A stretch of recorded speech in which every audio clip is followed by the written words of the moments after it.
ವಿಜ್ಞಾನಿಗಳೇ ಸಮುದ್ರದ ನೀರು ಏಕೆ ಉಪ್ಪು? ಅನೇಕ ವರ್ಷಗಳಿಂದ ಭೂಮಿಗೆ ಮಳೆ ಬಿದ್ದು ಆ ಮಳೆಯಲ್ಲಿ ಲವಣಾಂಶ, ಖನಿಜಾಂಶ ಮುಂತಾದ ತ್ಯಾಜ್ಯ ವಸ್ತುಗಳು ಕೊಚ್ಚಿಕೊಂಡು ಹೋಗಿ ಸಮುದ್ರವು ಸೇರಿದೆ.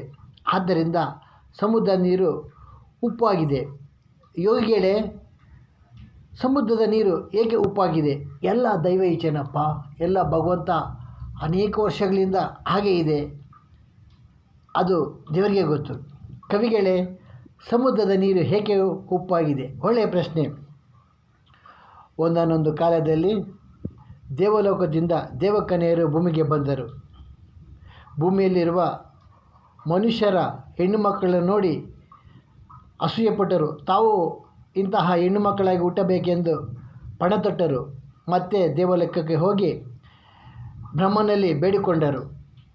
ಬ್ರಹ್ಮನು ಅವರ ಬೇಡಿಕೆಯನ್ನು ಈಡೇರಿಸಲು ಅವರ ಸೌಂದರ್ಯಕ್ಕೆ ಒಂದಿಷ್ಟು ಚ್ಯುತಿ ಬಾರದಂತೆ ತಿದ್ದಿ ಕೆತ್ತಿ ಮನುಷ್ಯರ ರೂಪದ ಹೆಣ್ಣು ಮಕ್ಕಳಾಗಿ ಮಾಡಿದನು.